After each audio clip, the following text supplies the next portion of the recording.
Hello. One second. Hello. दोस्तों, आज मैं लाइव आने का कल से पर्पज ये था कि लाइव आ रहा हूँ। तो हमारे साथ हैं बीए फाइनल कंप्लीट कर चुके अंशुल जैन जी। तो आज इनसे चर्चा करेंगे कि क्या होता है ये, और कैसी कैसी प्रॉब्लम आती है, क्या क्या सब्जेक्ट होते हैं, और बाकी जो सारे डाउट हैं मैं बारी बारी से आपसे पूछता जाऊँगा। तो सबसे पहले अंशुल जी, आप अपना इंट्रोडक्शन दे दीजिए, परिचय दे दीजिए। मैं अपना इंट्रोडक्शन क्या दूँ। मेरा नाम अंशुल जैन है। मैंने सीए कंप्लीट किया है, जैसा कि रोहित जी ने बताया, अभी रोहित भाई ने बताया। मैं सागर से बिलोंग करता हूँ, बेसिकली सागर से ही हूँ। अपनी पढ़ाई मैंने भोपाल से की है और फाइनल मैंने इंदौर से कंप्लीट किया। पूरी जर्नी मेरी सीए की जो रही है, दोनों भागों में, भोपाल में और इंदौर में कंप्लीट हुई। अपनी फैमिली के बारे में कुछ बताएं। बहुत छोटी सी फैमिली से बिलोंग करता हूँ। बहुत मिडिल क्लास से भी नीचे कहना चाहिए वैसे तो। मिडिल क्लास फैमिली से बिलोंग करता हूँ। मेरी फैमिली में फादर 15 साल से नहीं है। फादर नहीं है, मदर है, ब्रदर है, बड़े भाई हैं, उन्हीं ने सब कुछ संभाला हुआ है। और ब्रदर की शादी हो चुकी है, तो 2 भतीजे भी हैं, भैया भाभी हैं, और सिस्टर है, सिस्टर मैरिड है। तो अभी जो भी है मेरे ऊपर है कि मुझे सीए करना था। तो ऐसा विचार कहाँ से आया कि ये ही करना है? सीए करने का विचार तो 12th से चालू हो जाता था। जब मैं 12th क्लास में था, मेरे सर, जो मेरी स्कूलिंग चालू हुई थी कॉमर्स से, वो वहाँ पर जो सर वहाँ पे आए थे। हमारा जो मेरी स्कूलिंग थी सरस्वती शिशु मंदिर, आपने सुना होगा शायद। इसका कल्चर अलग ही होता है। इसमें टीचर को टीचर नहीं, आचार्य बोलते हैं। तो जो उस टाइम पे आचार्य आए थे हमारे, जो कॉमर्स क्लासेस के लिए, तो उनका मतलब इतना मोटिवेशन था और उनको देख कर ऐसा लगता था कि कुछ अलग ही करना चाहिए, कुछ स्पेशल ही करना चाहिए अपनी फील्ड में। और कॉमर्स फील्ड में अगर देखा जाए तो सीए से बढ़ के कोई चीज़ नहीं। तो आपको कहीं तो से इंस्पिरेशन वहीं मिला होगा। उन्हीं से इंस्पिरेशन पूरा मिला। उन्होंने ही ऐसा इंस्पिरेशन दिया कि आप करो, जो भी आप बेस्ट कर सकते हो अपनी फील्ड में, आपको करना चाहिए। बस एक बार जो निर्णय ले लो, उस पर लगे रहो, उसको पीछे मत हटना। अगर आप एक बार सोच लेते हो कि आपको करना है, और अगर फिर आप बीच में छोड़ते हो, तो आप कुछ नहीं बचेंगे। इसलिए अगर करने का डिसीजन लो तो बहुत सोच समझ के लो। तो बीच में ऐसा भी डिसीजन कभी आया होगा आपकी लाइफ में कि ऐसा लगा हो कि अब आगे से है, होगा कि नहीं होगा, ऐसा भी कुछ आया होगा? सीए की जर्नी, मैं सच बताऊं तो मेरी सीए की जर्नी बहुत लंबी रही। मैंने सीए जो किया है, एक अटेम्प्ट में तो किया नहीं। मतलब सीए के 4 अटेम्प्ट होते हैं, 4 भागों में सीए पूरा हो जाता है। 3 भागों में बेसिकली, जो फाउंडेशन होता है, इंटरमीडिएट होता है और फाइनल में होता है। 3 भागों में होता है सीए कंप्लीट। जो फाउंडेशन होता है मैंने एक बार में निकाल लिया था। 12th के बाद नो डाउट होता था कि 12th से निकलने के लिए वो थे, निकाल लिया था। लेकिन आईपीसीसी से जो जर्नी चालू हुई, उस जर्नी में मैंने सीख लिया कि अगर सीए करना है तो फिर आगे लड़ना पड़ेगा। रुकना, सोचना ही नहीं है कि रुकना है। इसके तब साथ वो फिर आगे में जाके सवाल सीए। मैं आगे भी आपसे पूछूंगा, लेकिन सवाल ये है कि हाँ, आखिर कुछ बच्चे हैं जो कि पूछना चाहते हैं कि क्वालिफाई, हाँ। क्या क्वालिफिकेशन होनी चाहिए? क्वालिफिकेशन सीए के लिए कोई क्वालिफिकेशन रिक्वायर नहीं है। 10वीं पास करके जो स्टूडेंट चाहते हैं कि सीए लिखना है, 10वीं के बाद 12वीं का एग्जाम देकर वो तुरंत सीए का एग्जाम लिख सकता है फाउंडेशन का। उसके लिए ऐसा रिजल्ट का वेटिंग लगा सकता है। ऐसी भी प्रेफरेंस क्या क्या? मैथ साइंस जैसे 12वीं में लिया जाता है, 11वीं के बाद 11वीं में ही लिया जाता है, माफ कीजिए, हाँ, 11वीं। तो ऐसा कोई कंपलसरी हाँ। मैथ साइंस नहीं, आर्ट 11वीं की ऐसा कुछ? नहीं, ऐसा कोई क्वालिफिकेशन रिक्वायर नहीं है। आपने मैथ लिया है, आपने साइंस लिया है, आपने कॉमर्स लिया है, आपने आर्ट लिया है, आपका कोई सब्जेक्ट हो, हमें हमारी आईसीआई जो है उनको उनके पेपर को क्वालिफाई करने से मतलब होता है और उनकी जो एबिलिटी है वो देखते हैं। आपको ये नहीं देखते आपका सब्जेक्ट क्या था, इसमें एक और आपका चीज आती प्रेजेंट देखते हैं वो पास। है, एलिजिबिलिटी और एग्जाम कौन कौन से देने पड़ते हैं, इसके बारे में थोड़ा डिटेल्स जानकारी दीजिए आप। एग्जाम इसके लिए सीए के जो जो कोर्स है उसी का पूरा शेड्यूल है। आपको फाउंडेशन, इंटरमीडिएट और फाइनल का एक एक करके एग्जाम निकालना होता है। जो फाउंडेशन होता है, फाउंडेशन आपके 6 महीने के पीरियड में हो जाता है और आपको उसका एग्ज़ाम देना पड़ता है रजिस्ट्रेशन करवा कर। बेसिकली आप फाउंडेशन के लिए रजिस्टर्ड होंगे, आप 6 महीने के बाद उसके लिए एग्ज़ाम दे सकते हैं और एग्ज़ाम क्वालिफाई करके आप अगले इंटरमीडिएट में आ जाएंगे। इंटरमीडिएट में आपको 9 महीने देने होते हैं। 9 महीने में आप इंटरमीडिएट के दोनों एक एक हर एक मतलब लेवल पर, इंटरमीडिएट और फाइनल में दोनों में दो दो ग्रुप हुआ करते हैं। तो आप पहला ग्रुप क्लियर करके आप आर्टिकलशिप के लिए रजिस्टर्ड हो सकते हैं। लेकिन ऐसी सलाह रहती है कि आप दोनों ग्रुप करके ही आर्टिकलशिप को ज्वाइन करें तो अच्छा होता है, क्योंकि आप अगर स्ट्रगल में लग जाते हैं 3 साल की, इंटरमीडिएट को कंप्लीट करने के बाद आपको 3 साल आर्टिकलशिप करनी होती है जो कि सीए के अंडर में होती है। तो उस स्ट्रगल में लगने से पहले अगर आप दोनों ग्रुप निकाल लेते हैं आईपीसीसी के, तो आपके लिए बहुत अच्छा होता है वो, क्योंकि आप फ्री माइंड से जो आर्टिकलशिप कर पाते हैं ना, वो आप टायर्ड माइंड से नहीं कर पाते कि आपने एक ग्रुप निकाल लिया और फिर आपने किया।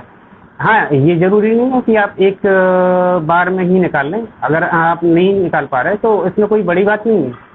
आप एक ग्रुप निकाल कर भी करेंगे तो आप उतना ही सीखेंगे जितना आप दोनों ग्रुप निकाल के सीखते हैं। बस आपकी लगन होनी चाहिए कि आपको सीखना है। आगे चल के लोगों को ये लगता है कि क्या रिस्पॉन्सिबिलिटी जो क्या होती है, आगे चल के लोग ये सोचते हैं कि क्या सैलरी, हम क्या एक्सपेक्ट करें, इनके बारे में क्या बताएं। ये तो प्रॉब्लम खत्म नहीं हो जाती है सीए करने के बाद कि आपको जॉब नहीं मिलेगी। मैंने आज तक ऐसे मतलब सीए नहीं देखे हैं कोई भी जिनको जॉब नहीं मिल पा रही है या फिर जो कुछ नहीं कर पा रहे हैं। हाँ, ये हो सकता है कि आपको सर्च करने में, अपना माइंड बनाने में थोड़ा टाइम लग जाए, लेकिन इसको करने के बाद ये जो ऐसा कोर्स है कि आप इसमें फ्री बैठ नहीं सकते। आप में इतनी एबिलिटी आ जाती है, इतनी क्वालिटी आ जाती है कि आप फ्री बैठने का सोच भी नहीं सकते और आपको बैठने की जरूरत भी नहीं पड़ेगी। आपका नाम जहाँ भी सुनेगा, ये 2 वर्ड जो हैं सीए, जहाँ भी कोई सुनेगा तो आपको खुद बुला लेगा कि आप हमारा काम करिए, आप हमसे जुड़िए। इसमें जो मतलब एक पेशा है और जो एक स्तर है, जो एबिलिटी है, वो अपने आप उसके नाम से ही झलकने लगती है। तो इसमें सैलरी और जॉब का तो टेंशन खत्म नहीं हो जाता। हाँ, बस ये मैटर करता है कि अपने अपने लेवल से आप कहाँ पे ज्वाइन करे हैं, तो उससे आपको सैलरी में अंतर आएगा, लेकिन आपको जॉब सर्च करने में प्रॉब्लम होगी, ये नहीं होता। आपको जहाँ भी मतलब आप डालेंगे इंटरव्यू के लिए तो आपको उतना ही सम्मान दिया जाएगा जैसे कि आपने मतलब बहुत अच्छी डिग्री हासिल करी है तो आपको मिलता है। तो वो है इसमें क्वालिटी। इसमें क्या नंबरिंग स्कोरिंग का कुछ सिस्टम होता है क्या, कैसा? बेसिक फाउंडेशन से बताइए थोड़ा नंबरिंग का। आईसीआई का एक ये बहुत अच्छा बेस्ट ऑप्शन है।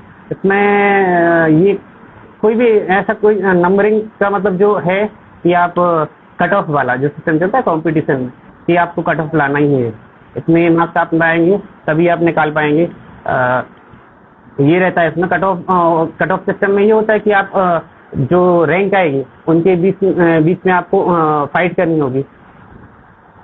लेकिन सीए में ऐसा फाइट करने वाला सिस्टम नहीं है। इसमें आप अगर पास कर जाते हैं तो आप क्वालिफाई है, क्योंकि उनका पासिंग क्वालिफिकेशन भी अदरवाइज हाई ही है। 50% आपको हर सब्जेक्ट में चाहिए, मतलब कम्युलेटिव करके 50% आपको चाहिए होता है। तो आपको अदरवाइज बेसिक फाउंडेशन के कुछ सब्जेक्ट हैं उनके बारे में थोड़ा सा आप अगर प्रकाश डालें तो बताइए हम लोग। फाउंडेशन आजकल देखिए कोर्स के बारे में देखा जाए ना, तो कोर्स में तो हर एक 4 साल में इसमें चेंज आता है।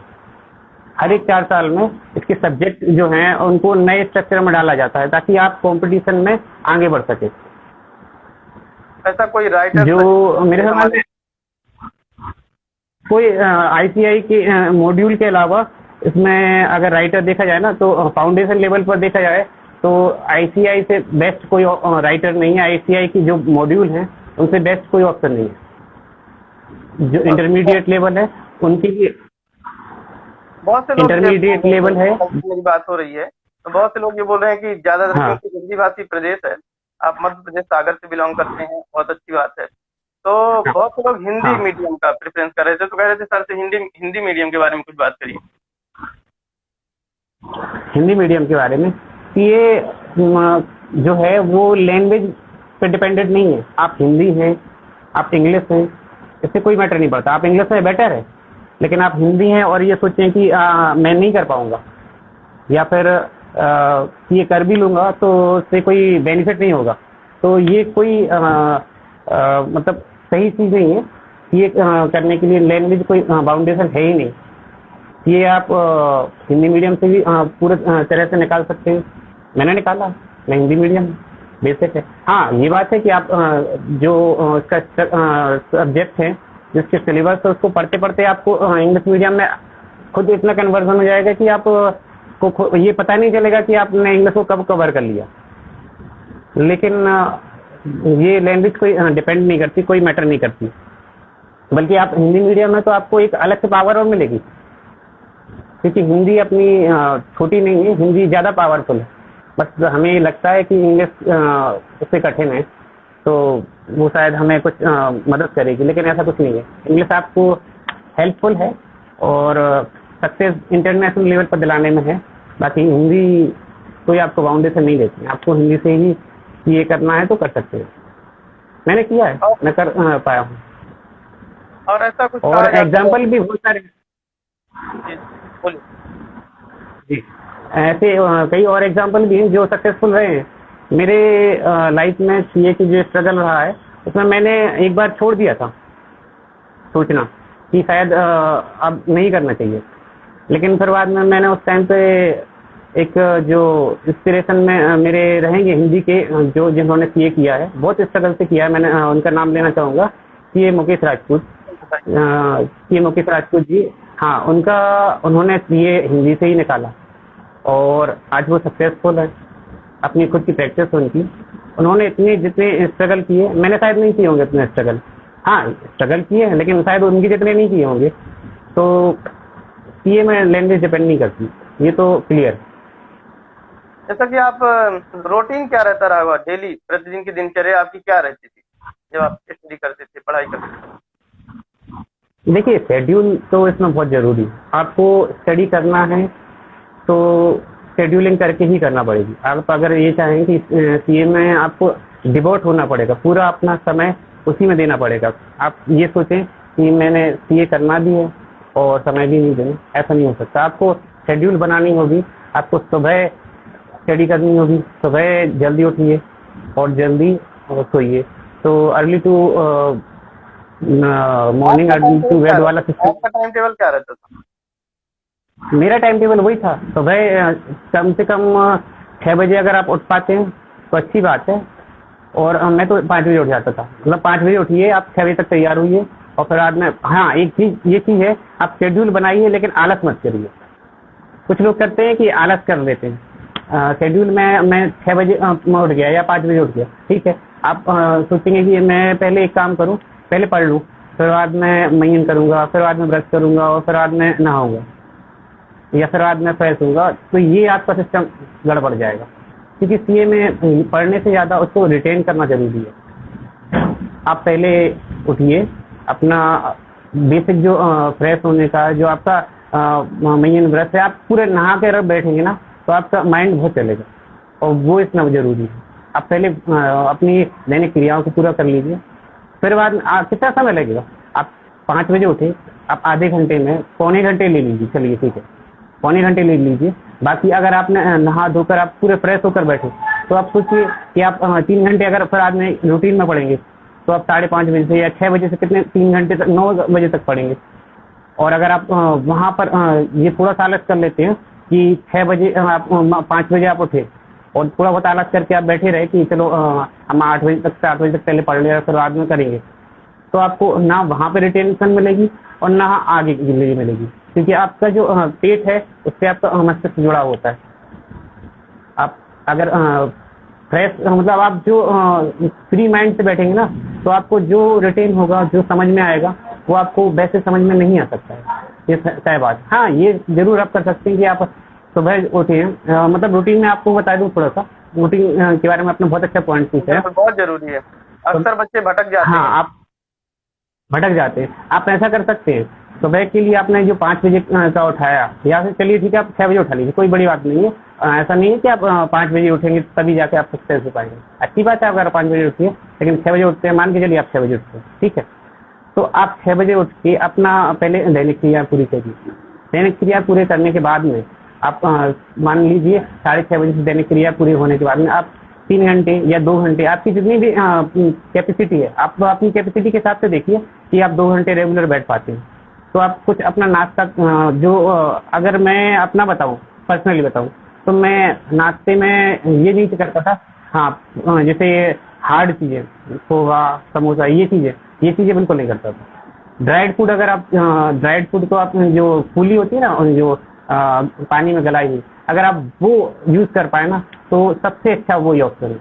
ग्रैंड चना वगैरह। हाँ, चने हो गए, आपकी बादाम हो गई, आपकी किस्मत हो गई। आप सुबह के लिए रूटीन अगर आप बना लेते ना, तो आपकी लाइफ सफल हो जाएगी, सच बता रहे हैं। सुबह आप रात में जो चने हैं, बादाम है, किशमिश है, ऐसे करके जो ड्राइड फ्रूट हैं, जो आपने हेल्थ के लिए, अपने मस्तिष्क के लिए अच्छे हैं, उनको पानी में भिगो कर डाल दें। और वो सुबह आप पहले वो उठकर फ्रेश होने के बाद वो मतलब अपनी दैनिक क्रिया करने के बाद वो पानी पी लें पहले। और अगर आपको लगता है कि वो पढ़ने के बाद लगता है कि भूख लगी है, तो वो सारा जो फूली हुई है, जो आपका गलाई हुई चीज़ें, वो खा लें।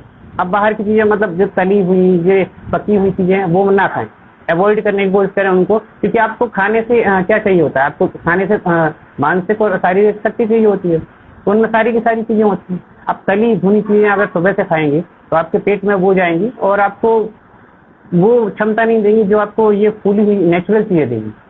तो आप ये सुबह से एक रूटीन कर लें, और उसके बाद में आपको इसमें समय पता है, आप अगर एक दिन रूटीन बनाएंगे तो आप शायद आपको थोड़ा टाइम लगेगा, लेकिन आप जहाँ दूसरे और तीसरे दिन बनाएंगे आपको ये लगेगा कि आप 10 मिनट जो या 15 मिनट, आधा घंटे जो खराब कर रहे हैं, उसको खराब तो नहीं कहलाएंगे, जो लगा रहे हैं आधा घंटा सुबह से अपनी दैनिक क्रियाओं करने में, और ये फूली हुई का पानी पीने में और खाने में, तो ये आपको 3 घंटे का रिटेंशन देगा कि आप 3 घंटे बैठ के उसको स्टडी कर पाएंगे।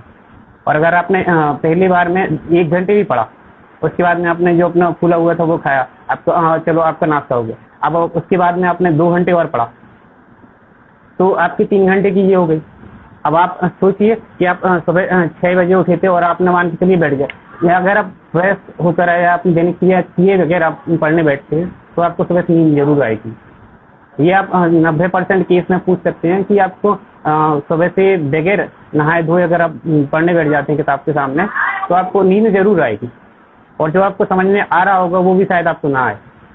और अगर आप नहा धोकर बैठे होंगे किताब के सामने, क्योंकि किताब अपनी सरस्वती है, तो उनकी इज्जत भी होगी इससे, तो उनके सामने अगर आप नहा धोकर बैठोगे तो आपको वो चीज़ भी समझ में आएगी जो आपको कभी समझ में नहीं आती थी। सुबह 5 बजे आप ट्राई कीजिए, जो आपको चीज़ जीवन में कभी समझ में नहीं आती थी, वो आप सुबह 5 बजे अगर उठ के समझेंगे तो आपको वो समझ में आ जाएगी।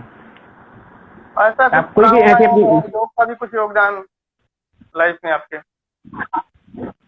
हाँ, अभी पहले थोड़ा सा शेड्यूल में अगर 2 मिनट में और कंप्लीट करूँ शेड्यूल को, तो शेड्यूल में पहले ये था कि आपने यहाँ 3 घंटे 9 से या 10 बजे तक कंप्लीट कर लिया, ठीक है। इसके बाद में आपको और ज़्यादा न्यूट्रिशन चाहिए, और ज़्यादा कुछ नाश्ता चाहिए, इसके बाद आप दूध और अपना कुछ और चला सकते हैं, जैसे पकी हुई चीज़ें या चला लीजिए, क्योंकि आप क्वेश्चन है एक हमारे, आपको रोक रहा हूँ। हाँ। एक हमारे दर्शक हैं ख्याल बेपरवाह, उनका क्वेश्चन आया है कि क्या सीए की रूटीन जो है स्ट्रेटजी वो यूपीएससी में काम आ सकती है?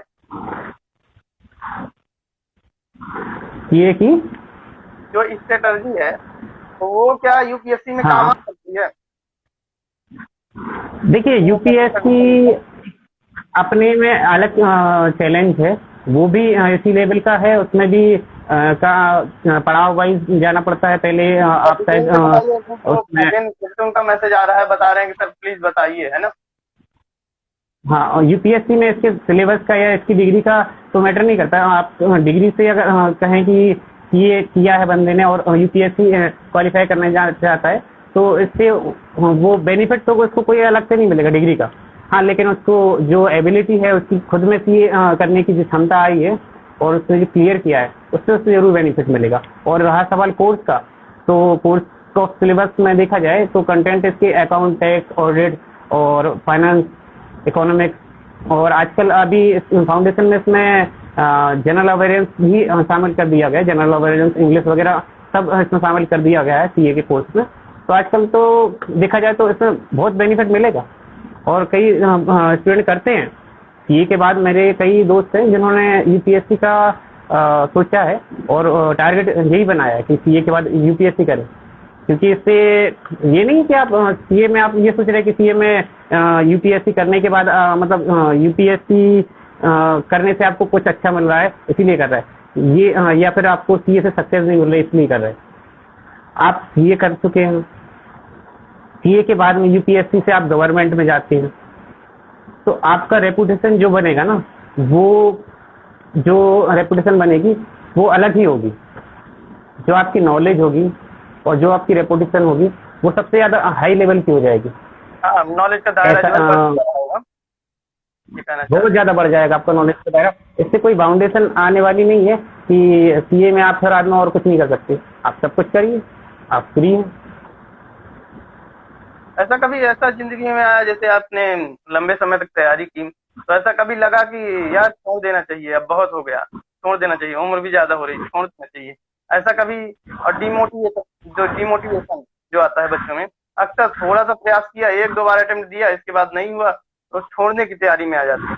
ऐसा आपके साथ कोई किस्सा बात? एक ही बार ऐसा हुआ था। एक बार मतलब जो आईपीसीसी का जो स्ट्रगल हुआ था बहुत ज़्यादा हुआ था। आईपीसीसी में मैंने फर्स्ट ग्रुप निकाला था। पहले मैं अपना बताऊं, मैंने निकाल नहीं पाया था बोथ ग्रुप। तो फर्स्ट ग्रुप निकालने के बाद मैंने आर्टिकल से रजिस्टर कर ली थी, क्योंकि उसमें समय लगने था। तो मैंने सोचा कि आर्टिकल से रजिस्टर करूँगा। और एक चीज़ ये भी हो जाता है कि बैकग्राउंड अगर आपको ना पता हो, आपके साथ में आपको पीछे से बताने वाला ना हो। मुझे मेरे फैमिली बैकग्राउंड बिजनेस का रहा है, तो कोई ये सजेशन देने वाला नहीं था खास कि आप एक काम करिए, पहले सेकंड ग्रुप भी निकालिए। तो मैंने निकाल लिया था, फर्स्ट ग्रुप निकाला और मैंने आर्टिकल से रजिस्टर कर ली। और फिर आज में 3 साल का स्ट्रगल आर्टिकल से में किया, तो उसमें मैं 3 साल में फिर आज में सेकंड ग्रुप नहीं निकाल पाया था। 3 साल आर्टिकल से पूरी करने के बाद मैंने 3 साल जो लास्ट का था उसमें मैंने फिर आज में सेकंड ग्रुप निकाल पाया। तो मुझे ये लॉस हुआ वहाँ पे। तो इस लॉस के कारण मैंने फिर आज में अपनी जो फाइनल की प्रिपरेशन है उसको डिले करना पड़ा। और उसको डिले किया तो थोड़ा टाइम पीरियड वो बढ़ गया। अब वहाँ पर टाइम पीरियड बढ़ने के बाद मैंने सोचा कि यार इतना मतलब स्ट्रगल जो मैं कर रहा हूँ, मैं अपने दोस्तों को देखता था, आपको भी देखता था, सबको देखता था कि यार सबने स्ट्रगल कर लिया है अपना अपना लाइफ का, सब अपने आगे बढ़ चुके हैं। ये मेरा सौभाग्य रहा है। हाँ, तो सबको मैंने देखा कि यार सब आगे बढ़ चुके हैं। जो बिजनेस कर रहे थे बिजनेस में आगे बढ़ गए हैं, जो अदर कोर्स कर रहे थे वो आगे बढ़ चुके हैं। अब मैं सबसे पीछे रह जा रहा हूँ। हर साल 12th से नए स्टूडेंट निकल रहे हैं, मैं पीछे रह जा रहा हूँ। तो मुझे छोड़ देना चाहिए या फिर मुझे कुछ और स्ट्रगल कर लेना चाहिए। मैं उतना तो बिजनेस में कमा दूंगा। अगर मैं 4 साल 3 साल 5 साल बिजनेस में दे दूँ तो मैं बिजनेस में कमा सकता हूँ। बहुत अच्छी लाइफ हो सकती है, बहुत अच्छी लाइफ हो सकती है। लेकिन फिर बाद में मैंने छोड़ने का जब डिसीजन लिया तो मैंने सोचा कि क्या करूँगा, ये देखो करूँगा क्या। बिजनेस में कोई लाइन देख के मैं लोन लेके या फिर कहीं से फंड इकट्ठा करके कर लूँगा, चलो ठीक है। लेकिन मैं करूँ क्या, ऑप्शन क्या है? पहले में नॉलेज भी चाहिए। नॉलेज के साथ में मुझे ये चाहिए कि लाइन कौन सी पकड़े बिजनेस के लिए। तो फिर मैंने खूब सोचा कि कोई लाइन पकड़ी जाए, तो लाइन नहीं मिली ऐसे अचानक से। फिर मैंने जॉब का सोचा कि चलो ठीक है कुछ समय जॉब कर लेते हैं। जॉब करके कुछ लाइन भी मिलेगी, कुछ समझ में भी आया कि मुझे क्या करना है। अगर बिजनेस करना है तो क्या करना है, बिजनेस में क्या शुरू करें, स्टार्टअप क्या रहेगा। तो मैंने जॉब की। जॉब करने के बाद मैंने पाया, मतलब जितने भी कलीग्स मिले मुझे तो सबने यही सजेशन दिया कि आप क्यों छोड़ रहे हो, आप जॉब करोगे कितना कमा लोगे, 10,000 15,000 20,000 25,000 30,000 मैक्सिमम। कॉमर्स फील्ड में या फिर अदर फील्ड में भी अगर जो प्राइवेट सेक्टर है वो ज़्यादा पे नहीं करता, आपको ज़्यादा पे करेगा भी तो बहुत ज़्यादा आप स्ट्रगल कर रहे हो या बहुत ज़्यादा मेहनत कर रहे हो, एडवांस एडवांस उनको कुछ दे रहे हो तो शायद वो आपको 40-50 तक दे दे, 40 तक दे दे। आजकल इतना नहीं है स्कोप, ये प्राइवेट सेक्टर आपको इतना दे रहा है, वो नया एम्प्लॉय रिक्वायर करना पसंद करता है। आपको ज़्यादा देने से अच्छा वो नया एम्प्लॉय रिक्वायर कर लेगा, तो फिर आप रह जाओगे। तो फिर बाद में मैंने ये सोचा कि अगर स्ट्रगल करना है और फिर बाद में स्ट्रगल करके भी मुझे इतना नहीं मिल रहा है तो फिर मैं इसको छोड़ूं, तो ये अच्छा नहीं है। सबने सजेशन यही दिया और फिर बाद में मुझे भी लगा कि यार स्ट्रगल सीए से बेटर कोई चीज़ है ही नहीं है, तो मैं इसको छोड़ूं क्यों। फिर मैंने ये कंटिन्यू करने का सोचा कि यार सब चीज़ें चलती रहेंगी, मैं पढ़ाई के साथ में मतलब इसको जॉब के साथ में सीए करूं तो बेटर है। तो मैंने फिर बाद में सीए को ही किया और फिर बाद में मैंने इसको निकाला। घर वालों का ऐसा कभी प्रेशर रहा हो कि नहीं तुम्हें करना ही है? सीए में अच्छा सीए में छोड़ने का कोई ऑप्शन नहीं रखना चाहिए। अगर आप सीए में आते हो तो मतलब एक ही लाइन कहना चाहूँगा इसके लिए छोड़ने और करने के बारे में मैं, कि अगर आप सीए करना चाहते हैं, आपको मन में आता है कि सीए करना है, तो आप पहले सीए करने ज्वाइन करने से पहले 1000 बार सोचो। 1000 बार क्या आप 10,000 बार सोचो सीए करने से पहले, ज्वाइन करने से पहले। लेकिन अगर आपने सोच लिया है एक बार और ज्वाइन कर लिया, तो चाहे इंटरमीडिएट में हो, चाहे आप फाइनल में हो, चाहे आप फाइनल का लास्ट ग्रुप हो, आप उसको गिव अप मत करिए, आप उसको छोड़िए मत। आपसे एक क्वेश्चन पूछा था, हमारे एक ब्रदर हैं तो वो बेसिक फर्स्ट जो है उसका सीए का निकाल चुके हैं। अब वो ये भी कल उन्होंने देखा तो इसके बाद उन्होंने कहा आगे की भी पूछ लीजिएगा सर से क्या बात है, आगे हम लोगों को क्या करना चाहिए। लास्ट को पुणे में तैयारी कर रहे थे, लॉकडाउन लग गया, जस्ट वो घर आ गए, तो इसके बारे में क्या कहना है? देखिए अभी जैसे मैंने बताया कि सीए में गिव अप करना नहीं चाहिए। सी में उतर अगर आप गए हैं तो फिर आपको गिव अप करने का कोई ऑप्शन नहीं रखना चाहिए, क्योंकि आपने एक बार गिव अप किया तो आप भले ही आप बिजनेस में उतर जाएं, भले ही आप जॉब में उतर जाएं, आपको ये अफसोस जिंदगी भर रहेगा कि मैंने कुछ छोड़ दिया, मैंने कुछ लॉस कर दिया। पहला तो ये सबसे बड़ा लॉस है। उसके बाद में दूसरा लॉस ये है कि आप वो चीज़ आप पा नहीं पाओगे जो आप पाना चाहते थे, क्योंकि आपको एक हारने का मतलब जो है अनुभव हर समय रहेगा फिर बाद में आपकी ज़िंदगी में कि मैं हार गया। आप गिव अप क्यों करें? सोचिए, आप आज तक की डेट में सीए के आईसीआई के 60 साल से ज़्यादा हो चुके हैं, 60 साल होने को है, तो इसमें आज तक की डेट में 3 लाख के करीब सीए हैं, सिर्फ ओनली 3 लाख सीए हैं, इससे ज़्यादा सीए नहीं है। इनमें से आपका भी एक नाम? हाँ, तो वो मेरी खुशनसीबी है कि उसमें नाम लिखा गया है मेरा। तो 3 लाख मेंबर हैं अप्रोक्स में। तो आप सोचिए कि इंडिया की 130 करोड़ की आबादी में और जिसमें अच्छी संख्या में कंपनियां भी हैं, अच्छे बिजनेस भी हैं, सब हैं, 3 लाख जो उनकी सीएज की आबादी है सिर्फ, तो उनके लिए सफिशिएंट रोजगार है, सफिशिएंट उनके लिए काम है। आप करिए, इसको छोड़ना बिल्कुल भी सही नहीं है। आप जब ये कर लेंगे ना तो आप खुद कहेंगे कि आपको भले ही ऐसा हो सकता है कि 6 महीने साल भर आपको लगे कि यार कुछ नहीं मिल पा रहा, कुछ नहीं हो पा रहा, लेकिन आप 4 साल बाद देखेंगे तो आप यही कहेंगे कि यार मैंने बहुत अच्छा किया, जिससे ये पूरा कर लिया। अगर मैं नहीं करता, मैं हार जाता, तो शायद मैं जिंदगी में वो चीज़ नहीं पा पाता, वो सुख नहीं मिल पाता जो मुझे सीए करके मिल गया। अच्छा, ये जरूरी होता है क्या चश्मा जो गॉगल लगाते हैं, ये जरूरी होता है क्या कि मतलब लगाना ही पड़ता है या जरूरी हो जाता है? नहीं, वो तो देखिए, आप किताबों के साथ में जब जुड़ेंगे ना तो आप ये पाएंगे कि आपको चश्मा लगता ही है। तो वो तो लग ही जाता है। ऐसा जी।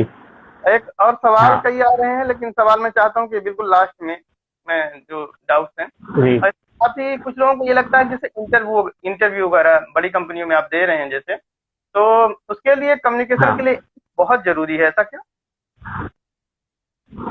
कम्युनिकेशन सभी जगह पर जरूरी है। आपकी कम्युनिकेशन स्किल ही मैटर करती है, आपको किस लेवल पर जॉब मिलेगी। इंग्लिश, अगर आप अच्छे स्पीकर इंग्लिश, देखिए मैंने बहुत सारे जो डेवलपमेंट प्रोग्राम्स लेकर देखे हैं अभी। हाँ, क्या बोला आपने? इंटरव्यू के लिए? हाँ, इंटरव्यू के लिए जो आईसीआई है कई सारे प्रोग्राम कंडक्ट कराती है। मैंने कई सारे प्रोग्राम देखे हैं उसमें से, और मैंने मतलब लाइव प्रोग्राम अटेंड किए। तो मैंने सभी मतलब जो सालों का एक्सपीरियंस लिए, 10 सालों का एक्सपीरियंस लिए, उन्होंने सेशन लिए हैं। उन्होंने साफ बताया कि आपकी लैंग्वेज कभी भी से मैटर करती ही नहीं है। हाँ, ये है कि आपको इंटरनेशनल लेवल पर इंग्लिश की ज़रूरत पड़ेगी, लेकिन आप ये सोचें कि सिर्फ इंग्लिश के कारण आपको कहीं नौकरी नहीं मिलेगी, या आपको उस लेवल पर नौकरी नहीं मिलेगी जिस लेवल पर आप सोच सकते हैं, या फिर जिस लेवल पर आप चाहते हैं। तो ये बिल्कुल भी नहीं है। आप इंटरव्यूअर से पूछेंगे बल्कि कि एक बार कहेंगे कि सर क्या मैं हिंदी में बोल सकता हूँ, तो वो इस बात से ये नहीं करेगा कि सामने वाले को इंग्लिश नहीं आती, बल्कि वो ये कहेगा, वो उसका ये थिंकिंग होगा कि ये इसमें एबिलिटी है कि वो अपनी जिस लैंग्वेज पे कमांड है उस लैंग्वेज में बोलना चाहता है। जैसा तो कि यूपीएससी इससे आपको, यूपीएससी और स्टेट हाँ, जैसा अदर, यूपीएस में अधिक, हाँ, तो इनमें इंग्लिश बोलिए ज्यादा इम्पोर्टेंट रहती है। यूपीएससी में। वैसे मैंने इंटरव्यू देखे हैं यूपीएससी वालों के, कुछ इंटरव्यू देखे कई सारे आईएएस वगैरह के, उसमें तो सारा हिंदी में बोलते हैं वो। बल्कि उसमें जो क्वेश्चनिंग होती है हिंदी में अच्छी होती है, बहुत अच्छी क्वेश्चनिंग देखते हैं। मैक्सिमम बच्चे जो हैं इंग्लिश मीडियम से ही सिलेक्टेड होते हैं। हाँ, ये मैटर थोड़ा सा अलग है कि इंग्लिश मीडियम में जो बेसिक लर्निंग है वो इन डेप्थ है, उसके कारण से उनकी जो एबिलिटी है थोड़ी सी एक्स्ट्रा हो सकती है। आप इंग्लिश में आप कह सकते हैं इंग्लिश एक कल्चर्ड लैंग्वेज है, एक उसमें शिष्टाचार है वो ज़्यादा है, इसीलिए कुछ लोगों को ये मतलब कुछ लोगों में ज़्यादा एबिलिटी आती है इंग्लिश से कि उन्होंने ज़्यादा शिष्टाचार सीखा होता है। इंग्लिश को शिष्टाचारी ही कहा जाता है। इंग्लिश जो इंग्लिशर्स हैं, जो अंग्रेज आए, उनकी लैंग्वेज में, उनके रवैये में शिष्टाचार बहुत ज़्यादा रहा। अपने में संस्कार ज़्यादा है और शिष्टाचार भी है, लेकिन उनमें शिष्टाचार बहुत ज़्यादा है। तो वो शिष्टाचार के कारण उनकी जो बेसिक लर्निंग की चीज़ें हैं वो बहुत ज़्यादा इन डेप्थ हैं सारी चीज़ें, इस कारण से थोड़ा सा अंतर आता है। बाकी लैंग्वेज बैरियर नहीं कही कहीं। आप ये सोचें कि आपको लैंग्वेज बैरियर हो जाएगी, आपको हिंदी लैंग्वेज के कारण आप निकाल नहीं पाओगे, तो ये थिंकिंग सही नहीं है। आप निकाल सकते हो, हिंदी में आप सब कुछ कर सकते हैं। जो रिटन पेपर होते हैं उनमें क्या कैसा रहता है उसके बारे में थोड़ा बताइए। देखिए, यूपीएससी का तो अभी मुझे नॉलेज नहीं है। हाँ, आप अगर सीए का पूछेंगे तो मैंने सीए जैसे मैंने बताया आपको, सीए में मैंने हिंदी मीडियम था, लेकिन जो सीए का फाइनल का कोर्स है वो करते करते, सीए का इंटरमीडिएट का कोर्स करते करते, और आपकी जो 3 साल की कंपलसरी आर्टिकल ट्रेनिंग होती है उसको करते करते आप इतने दोनों भाषाओं में रम जाते हैं। अगर आप हिंदी मीडियम के तो आपको वो बेसिक है ही, और इंग्लिश में भी आप ट्रेनिंग करते करते, या अखबार वगैरह भी कुछ ऐसा, डेली न्यूज़पेपर। अखबार, वही मैं बता रहा हूँ जो आप 3 साल ट्रेनिंग करते हैं ना, जो ऑफिस में आप खुद जाकर 3 साल ट्रेनिंग करते हैं, अपने बॉस को फेस करते हैं, अपने कलीग्स को फेस करते हैं, अपने क्लाइंट्स को फेस करते हैं, उनमें आप और अपनी जो कोर्स ऑफ मटेरियल है, जो मॉड्यूल्स हैं, इनसे आप जो एग्ज़ाम क्लियर करते हैं, इनको पढ़ने पर, इनको समझने पर, और जो अपने टीचर से जो सीखते हैं, इसको लर्न करने पर आपकी लैंग्वेज पे इतनी कमांड आ चुकी होती है, क्योंकि ये सारी चीज़ें इंग्लिश में ही होती हैं। ये आपको इंग्लिश में ही कवर करनी पड़ती है, क्योंकि हिंदी में उतना जो पेचीदा चीज़ें होती हैं वो शायद नहीं समझ पाते, इसीलिए वो आपको हिंदी से इंग्लिश में कन्वर्ट करनी पड़ती है। और आपके टीचर्स आपको बाकायदा पूरी तरह से वो इसी के सेंटेंस वाइज सिखा देते हैं। आजकल कोचिंग में टीचर्स ने बहुत अच्छा जमा लिया सीएस में, पहले ये नहीं था। पहले तो कोचिंग के लिए मतलब तरस जाते थे लोग, तो आजकल जो कोचिंग में सब लोग जो हैं वो सभी ने एक एक मतलब सेंटेंस को समझा, इस तरीके से बता देते हैं, एक एक चीज़ को इतना तरीके से बता देते हैं कि आप में इंग्लिश भी कन्वर्जन करने की पूरी एबिलिटी आ जाती है, और वो ही एबिलिटी आपको फाइनल तक ले जाती है और फाइनल से बाहर निकालती है। तो मतलब लैंग्वेज बैरियर नहीं बनती, आपको कन्वर्जन हो ही जाता है फाइनल करने का तक। मैंने जो लिखा था पेपर 90% मैंने इंग्लिश में ही लिखा था, 95% इंग्लिश में ही लिखा था, 5% मैंने हिंदी का यूज़ किया था, वो भी वहाँ जहाँ मेरे कॉन्सेप्ट काम में आने। मुझे इंग्लिश की ज़रूरत पड़ी थी, हिंदी की ज़रूरत पड़ी थी पेपर में, तो मैंने हिंदी ऑप्शन ही ऑप्ट किया था। जो सीए फाइनल का एग्जाम है दोनों माध्यम में दिया जा सकता है, हिंदी में भी दिया जा सकता है, इंग्लिश में भी दिया जा सकता है। मैंने हिंदी ही चूज किया था, इसलिए नहीं कि मैं जैसे इंग्लिश बनेगी नहीं, बल्कि इसलिए कि जो बेसिक चीजें हैं, जो कॉन्सेप्चुअल चीजें हैं, शायद दो जो क्वेश्चन आ 3 घंटे की। गए, दो क्वेश्चन आ गए, तो मैं ये चाहता हाँ हूँ पहले उन क्वेश्चनों का आंसर जी दे दिया जाए। एक हमारे ख्याल जी बेपरवाह है, तो उनका क्वेश्चन है कि सीए जी। वाले यूपीएससी ऑफिसर की रेपुटेशन और नॉर्मल यूपीएससी ऑफिसर की रेपुटेशन में क्या अंतर होता है? देखिए यूपीएससी के पहले अगर अपना सीए कर लिया है तो आपकी रेपुटेशन में 4 चांद तो लगनी है, क्योंकि आपने पहले ही सीए का जो कोर्स कर लिया है वो ही इतना सफिशिएंट होता है कि सीए के बाद आपको कुछ और करने की जरूरत नहीं थी। हम्म, कमिटेड अचीवर्स, सीए के लिए एक कॉम्प्लीमेंट दिया जाता है, कमिटेड अचीवर्स। बहुत अच्छा एक पूरा सब आईसीआई ने एक क्लिप निकाली थी कमिटेड अचीवर्स इसके लिए। तो इसमें आप जो अचीव कर चुके हैं, जो अपने कमिटमेंट से सीए में आपने अचीव कर लिया, जो क्वालिफिकेशन आपने ले लिया है, उसके बाद आप यूपीएससी से आप आईएएस बने, आप और बड़े अधिकारी बने, तो आप नॉलेज को, जो सीए की नॉलेज आपने ली है, 3 साल आपने जो आर्टिकलशिप की है, अपने बॉस को झेला है, आपने अपने क्लाइंट को सर्विस दी है, उस नॉलेज को आप अपने देश के लिए लगा पाएंगे। तो इससे ज्यादा बेटर और क्या हो सकता है? और एक और आप है, अगर यूपीएससी प्रियंका बघेल का क्वेश्चन है कि सर हिंदी मीडियम वाले स्टूडेंट इंग्लिश में आंसर दे सकते हैं क्या? हिंदी मीडियम वाले इंग्लिश में आंसर दे सकते, वही मैं आपको पूरी बात बता रहा था कि मैंने अपना 95% पेपर इंग्लिश में ही लिखा था। ऑप्ट मैंने हिंदी पर किया था, लेकिन मैंने अपना 95% जो एग्जाम है मैंने इंग्लिश में ही लिखा था। 5% जहाँ पर कॉन्सेप्ट थे, मैंने अपनी लाइफ में कहीं पढ़े थे, वो लिखने के लिए मैंने हिंदी ऑप्शन को ऑप्ट किया था कि कहीं पे भी कहीं पे भी मैंने लाइफ में पढ़ा होगा तो वो मैं अपना उतार सकूं उस कॉपी में। उस 3 घंटे के जो टाइम होता है उसमें आप को इतना समय नहीं होता कि आप दोबारा से उस सेंटेंस को, उस कॉन्सेप्ट को कंस्ट्रक्ट करें। तो उस कॉन्सेप्ट को लिखने के लिए मैंने हिंदी ऑप्ट किया एग्जाम में, कि मैं जो अपने लाइफ टाइम में जहाँ पर भी जो भी पढ़ चुका हूँ, जो भी सीख चुका हूँ, वो उस पेपर पर उतार सकूँ 3 घंटे में। इसलिए मैंने हिंदी ऑप्शन ऑप्ट किया था। अदरवाइज मैं इंग्लिश में लिख सकता था, कोई बड़ी बात नहीं थी। कन्वर्सन हो जाता है, इसका फाइनल तक आप जब स्टडी करते हैं, इसका कोर्स ऑफ मटेरियल ही इतना अच्छा ज़्यादा है और इतना सफिशिएंट है। लेंदी कोर्स कहा जाता है इसको, सबसे टफेस्ट और सबसे लेंदीएस्ट कोर्स कहा जाता है सीए को। और देखा जाए तो एक और चीज़ कही जाती है इसके बारे में, सबसे चीपेस्ट, मतलब चीपेस्ट इन द सेंस वैसा नहीं कि ये नीचे है। चीपेस्ट मतलब कि इसमें कम से मतलब सबसे रेयर खर्चे में ये किया जा सकता है। मतलब जो निचले स्तर के लोग होते हैं, मतलब जिनके पास कुछ नहीं है घर में, जिनकी स्थिति अच्छी नहीं है, वो भी इसको करके अपना लेवल बढ़ा सकते हैं। इस तरीके से ये आईसीआई का कोर्स दिया गया है, बहुत अच्छा है। मतलब इसमें निचले स्तर को के आदमी को ऊपर तक जाने के लिए सीढ़ी दे के रखी है। और एक क्वेश्चन और आ रहा था रात में, कल मैं जब ऑनलाइन था तो ट्विटर पे आया कि जैसे ग्लोबलाइजेशन, प्राइवेटाइजेशन, तो एलपीजी, लिबरलाइजेशन, इनके बारे में आपकी क्या राय है? ग्लोबलाइजेशन के बारे में? हाँ, ग्लोबलाइजेशन, लिबरलाइजेशन और प्राइवेटाइजेशन, ये जो मनमोहन सिंह देखिए लागू की गई, हाँ, वित्त मंत्री थे जब से 1990 के आसपास, तब से, इसके बारे में आपको क्या कहना?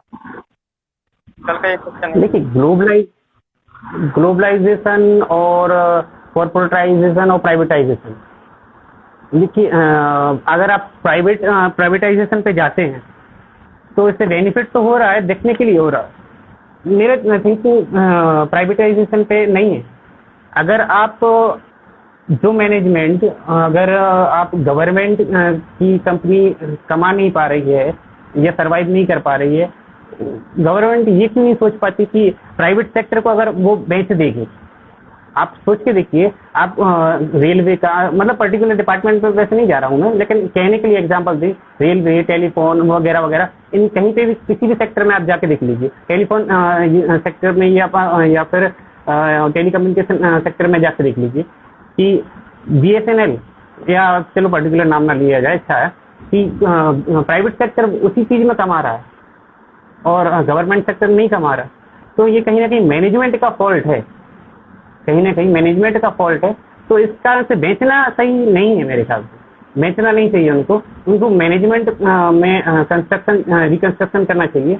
उनको ये देखना चाहिए कि कहाँ फॉल्ट हो रहा है। फॉल्ट मैंने तो ये एनालाइज किया है, सच बताऊं तो, कि गवर्नमेंट का जो लॉस का कारण है मेन फिक्स सैलरी है।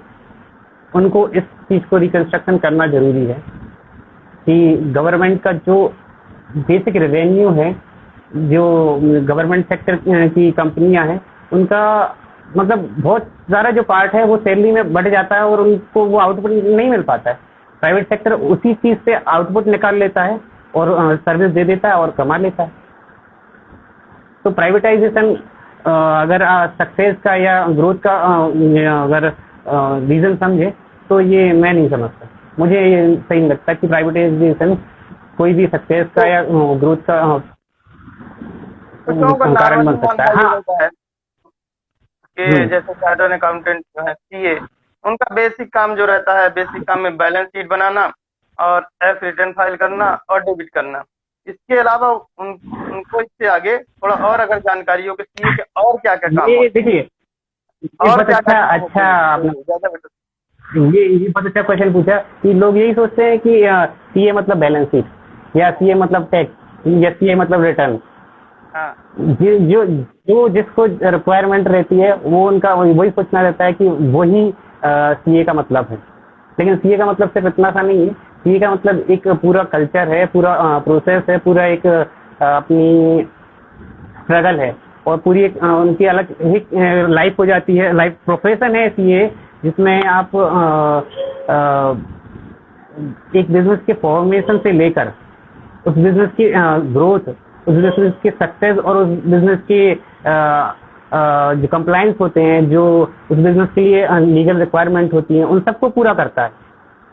क्योंकि जो एक बिजनेसमैन होता है उसको ये नॉलेज नहीं होती कि आपको बिजनेस को खड़ा कैसे करना है। मतलब बिजनेस को वो तो खड़ा कर लेगा, वो सेल कर लेगा, वो परचेज कर लेगा, वो कहाँ से इन्फॉर्मेशन जुटाना वो देख लेगा। लेकिन लीगल की जो कंप्लायंस है वो शायद वो नहीं जानता होगा। तो हर एक बिजनेस की जो रिक्वायरमेंट है, जो अकाउंट है या फिर उसकी कंप्लायंस की रिक्वायरमेंट है, इन सबको सीए ही पूरा करता है बेसिकली। क्योंकि उनके कोर्स ऑफ मटेरियल में सारी नॉलेज यही होती है कि आपको लॉ क्या कह रहा है, आपका बिजनेस के लिए जो कंप्लायंस रिक्वायरमेंट है वो कैसे फुलफिल होंगी। कंपनी की कंप्लायंस जो है इतनी ज़्यादा होती हैं कि उनको कोई बेसिकली जो कंपनी को चालू करते हैं शायद वो ना कर पाए। अभी जो बेसिक ट्रेंड ये है, कुछ लोग सीए को पहले से ही अपॉइंट करके रखते हैं कि वो कंप्लायंस को कंपनी को खड़ा करने में और कंपनी की कंप्लायंस करने में साथ में खड़ा रहे। तो एक अलग से रखा ही जाता है सीएस और सीए, जरूरी होता है इनके लिए। तो ये सिर्फ टैक्स तक या फिर बैलेंस शीट तक या फिर ऑडिट तक लिमिटेड नहीं है। ये सब सभी कुछ दिखता है, बिजनेस को स्टार्ट करने से लेकर बिजनेस को रन करने और बिजनेस की ग्रोथ तक। प्रियंका बघेल और जी, कहा जाए तो बिजनेस को एंड करने में प्रियंका बघेल जी एक सवाल कर रही कि sir, most of the people are CA are money minded person, तो ये क्या सही है? Money minded person. देखिए, प्रियंका बघेल जो है मेरी बहुत अच्छी कलीग हो चुकी है, वो जूनियर है बहुत अच्छी। तो उसने अच्छा क्वेश्चन पूछा है वैसे ये कि सीए मनी माइंडेड हो जाता है। ऐसा लगने लगता है क्योंकि जो सीए का मतलब प्रोफेशन है उसमें इकोनॉमी, मतलब जो इकोनॉमिक्स अपना पढ़ते हैं उसको पढ़ते पढ़ते हमारा माइंड भी ये हो जाता है कि हमें जब तक प्रॉफिट नहीं दिखता तब तक हम उस चीज़ पे जाने की सोचते ही नहीं। हमें जब तक ये नहीं दिखता कि यार इस चीज़ को करने से कोई फायदा है क्या, तब तक हम उस चीज़ को नहीं करते। तो कुछ लोग ये सोचते हैं कि ये सोचते हैं कि मनी माइंडेड, लेकिन ये मनी माइंडेड वैसा नहीं होता। ये बेनिफिट इसलिए देखते हैं कि कोई चीज़ करने से अगर फायदा नहीं है तो हम उसको क्यों करें। अगर किसी चीज़ से लॉस होना है, हमारा लॉस नहीं किसी और का भी लॉस होना, तो उसको क्यों करें। ये इकोनॉमी की जो ग्रीन बड़गे जी हैं, तो इन्होंने शहडोल से अपनी गोलमाई से पॉलिटेक्निक की है और रिसेंट में ये जो है तो जॉब कर रहे हैं हाँ गुजरात में रेलवे डिपार्टमेंट में। इनका क्वेश्चन ये है जी। कि सर हाँ technical analysis book in Hindi जो है हाँ। उसके बारे में बताइए। कौन सी book? Technical technical analysis book Hindi उसके बारे में थोड़ा सा अगर आप हाँ, बता देते। टेक्निकल बुक कौन से रिलेशन में, मैं समझ नहीं पाया एक्चुअली। सीए तो से ये अगला रिलेटेड है कि ये? सीए से रिलेटेड है सर। कल भी इनका रात में टेक्निकल मैसेज आ रहा बुक, था, सुबह में भी आ जा रहा था। ये पूछना चाहते हैं कि सीए में जो टेक्निकल सब्जेक्ट हैं वो कौन कौन से, शायद ऐसा। हाँ शायद, आई होप शायद। बाकी क्वेश्चन वो हाँ आगे तो भी कर सीए सकते में हैं, आप बताइए। हाँ हाँ, सीए में अगर टेक्निकल सब्जेक्ट माने जाए तो सारे ही टेक्निकल हैं इसमें। वो अगर आप थ्योरी के किसी सब्जेक्ट की को अंडर एस्टिमेट करना चाहे तो कोई भी ऐसा सब्जेक्ट नहीं जो आप ये सोचते कि थ्योरी है। ऑडिट हो गया, लॉ हो गया, ये है थ्योरी। लेकिन अगर आप इनको थ्योरी के नज़रिए से पढ़ेंगे, आईटीएसएम हो गया या वो आपका इकोनॉमिक्स हो गया, इसको आप थ्योरी समझ के अगर पढ़ लेंगे तो आप कभी भी सीए नहीं निकाल पाएंगे। इनका कहना अगर एक आपने और ये था, सोचा कि ऑर्डर थ्योरी। दोपहर में मैसेज आ रहा था, तो टेक्निकल एनालिसिस जी बुक इन हिंदी, जो टेक्निकल एनालिसिस आप कर रहे हैं उसके लिए बुक जो प्रेफरेंस दी जी, जाती है तो हिंदी में कुछ उस बुकों के बारे में वैसा बताने की शायद कोशिश कर रही हूँ या पूछना चाह रहे हैं। टेक्निकल एनालिसिस करने के लिए बुक सब्जेक्ट से रिलेटेड है या फिर सब्जेक्ट से रिलेटेड, मैं समझ नहीं पा रहा हूँ उनका क्वेश्चन अच्छी तरह से। सब्जेक्ट से रिलेटेड है। देखिए देखिए, अगर टेक्निकल एनालिसिस करना है किसी सब्जेक्ट में, अगर आप ये क्वेश्चन कहना चाहते हैं कि पर्टिकुलर जैसे सब्जेक्ट उठाएं टेक्स्ट या सब्जेक्ट उठाएं हम अकाउंट्स को उठाएं या एसएसएम को उठाएं या एफआर को उठा लें, तो इनके रिगार्डिंग हमें कुछ एनालिसिस करना है या लॉ में कुछ एनालिसिस करना है कि आज का लॉ क्या कह रहा है, तो उसके लिए काफ़ी सारे पब्लिकेशंस आते हैं, उनसे आप रेफर करिए और देखिए कि उस पर्टिकुलर केस में क्या हुआ था या उससे रिलेटेड केस में क्या हुआ, तो आप एनालिसिस कर सकते हैं। किसी भी राइटर को या फिर किसी भी बुक को रेफर करें इसके लिए, फर्दर बुक को। इंस्टीट्यूट के जो मटेरियल है सिर्फ सीए कोर्स के लिए है। हाँ, ये नहीं है कि वो सिर्फ सीए मतलब एक छोटी सी नॉलेज देते हैं, वो कंप्लायंस पूरी नॉलेज देते हैं आपको, पूरे वर्ल्ड के लिए स्ट्रगल करने के लिए नॉलेज देते हैं। लेकिन आपको अगर फर्दर कोई एनालिसिस करना है तो आप रेफर कीजिए किसी भी केस लॉ पर, किसी भी कहीं पे भी जो भी आती है तो उनके लिए अलग से बुक निकालिए और उसको रेफर करिए। इनका कहना है कैंडलिस्टिक टेक्निकल एनालिसिस उसके लिए। टेक्निकल एनालिसिस हाँ तो इसमें इतनी कह सकते हैं हम। क्या बोला आपने? कैंडलिस्टिक जो टेक्निकल कैंडलिस्टिक जो टेक्निकल एनालिसिस है उसके लिए बुक की बात कर रहे हैं। हाँ, आपका वर्ड एक्चुअली क्लियरली यहाँ सुनाई नहीं दिया मुझे भी। इनका जो बुक का अभी बता रहे थे, तो इनका बुक का जो है तो कैंडलिस्टिक टेक्निकल एनालिसिस इसके लिए बुक पूछ रहे हैं।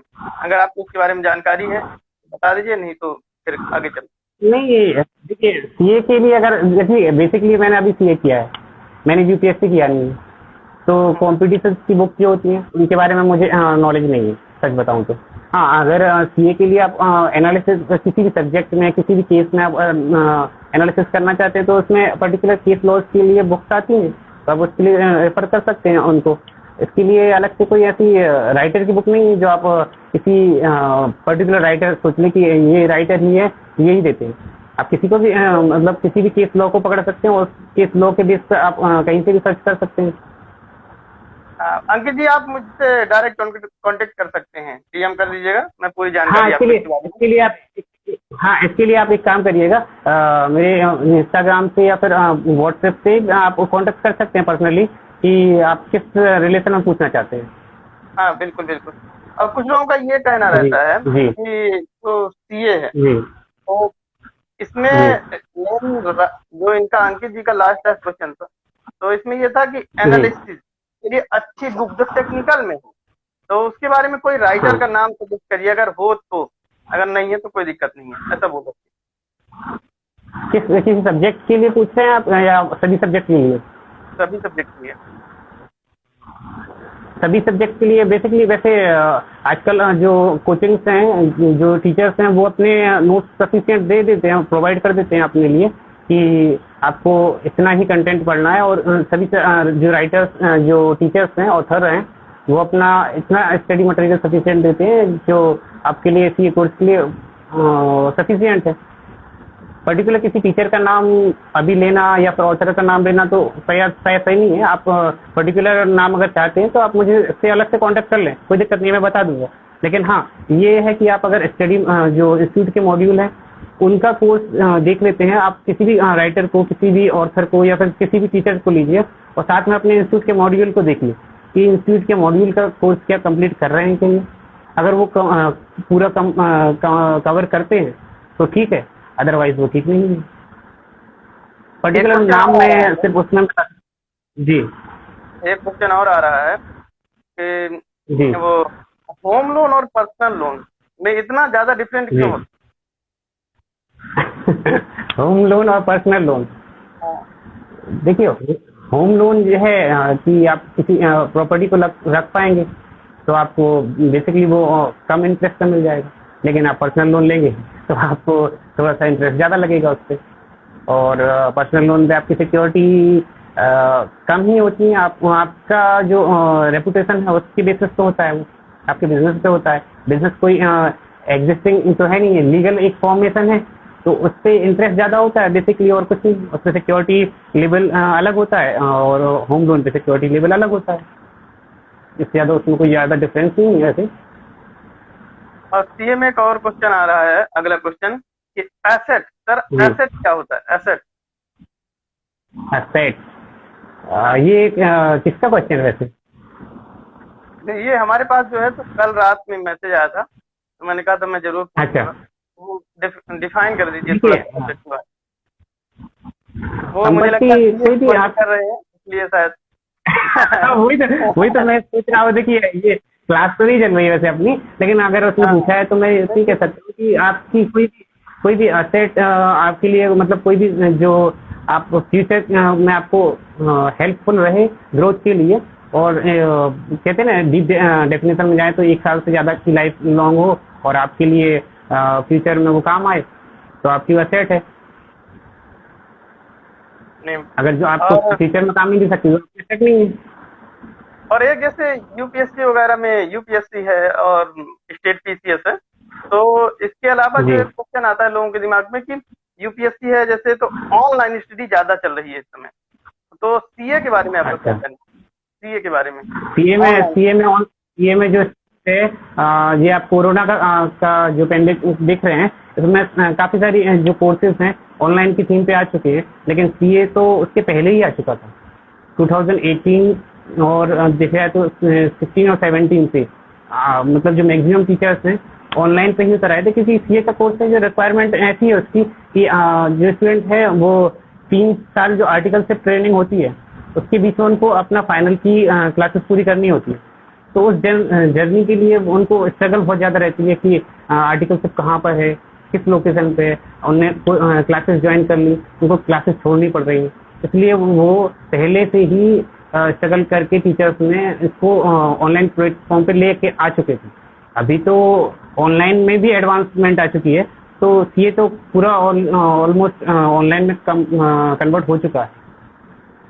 और सारा कुछ जो प्रियंका जी का सवाल है कि sir please tell us about your weakness during CA preparation. जब आप कर रहे थे तब आपकी क्या वीकनेस थी जिसकी वजह से इतना टाइम लग गया, तो ये जानना चाह रही हूँ। वीकनेस, देखिए वीकनेस सिर्फ इतनी थी, जब एक बार आप कोई चीज़ पाना चाहें और ना पा पाए तो आपको ये लगता है कि यार शायद मुझे में कमी, तो आप उसको ना निकाल पाएंगे, ना कर पाएंगे। आप एक बार हार गए तो शायद आपको ये नेगेटिव थिंकिंग आ जाती है, और मैं पहली बार में ना निकाल पाया था तो मुझे यही भी चीज़ थी बस कि मैं एक बार में नहीं निकाल पाया, तो मुझे यही लग रहा था कि शायद मैं ना निकाल पाऊँ, लेकिन मैं गिव अप करने वाला नहीं था, तो बस मैंने उसको कर लिया। मेरा एक टारगेट था कि मान लो तो हार है और ठान लो तो जीत।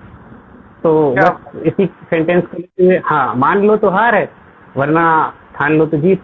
तो ठान नहीं, के बैठा दर्शकों था को कि मैं जब यही करना बता ही दूं, है। दर्शकों को मैं ये भी बता दूं कि सर लिखते भी हैं। आप हमारा चैनल तो इंजीनियर रोहित सोंधिया, ये लाइक सब्सक्राइब करिए ही, writer Rohit Sondhiya, Twitter, Instagram सभी पे हम अवेलेबल हैं। लेकिन सर को भी फॉलो कर लीजिए, जी और सर भी आपको थोड़ा मोटिवेशनल और गाइडलाइन देते रहेंगे। और सर देखिए, एक, स्टूडेंट्स के लिए जो, जी बोलिए। बोलिए बोलिए। स्टूडेंट्स के लिए एक दो लाइनों में एक बहुत अच्छा मतलब गाइडेंस है जो मैं देना चाहूँगा। हम हर एक बिल्कुल एक स्टूडेंट को मैं गाइडेंस देना चाहूँगा कि कम पढ़ो, कम पढ़ो, थोड़ा थोड़ा पढ़ो और बार बार पढ़ो। ये मेरे गुरुदेव का मैसेज है, आचार्य श्री विद्यासागर जी महाराज का। कम पढ़ो, थोड़ा थोड़ा पढ़ो, लेकिन बार बार पढ़ो। जो भी पढ़ो उसको बार बार पढ़ो, उसको रिवाइज करो। अगर आप एक बार पढ़ के सोचो कि आप उसको हमेशा याद रख पाओगे, तो ऐसा नहीं हो सकता। आपको उसको रिवीजन के लिए क्या समझना है। करते थे? रिवीजन के लिए एक जी बार व्यक्ति, जैसे यूपीएससी में भी है और बाकी चीज जी में भी है, कि एक बार आप पढ़ लिया, हाँ, इसके बाद तो रिवीजन का क्या आइडिया आपके पास था, किस प्रकार से करते थे आप? यही यही दो लाइनें यही तो कहती हैं कि आप कम पढ़ के और थोड़ा थोड़ा पढ़िए, और बार बार उसको पढ़िए और बार बार उसको रिवाइज करिए। मतलब आपने एक बार कोर्स ऑफ सिलेबस है, उसको स्टेप वाइज आपने कंप्लीट कर लिया। आपका जो सिलेबस है, जो आपके सब्जेक्ट्स हैं सारे के सारे, यूपीएससी ले लीजिए, सीए ले लीजिए, दोनों अच्छे लेवल, दोनों एक ही लेवल पे मान लेते हैं।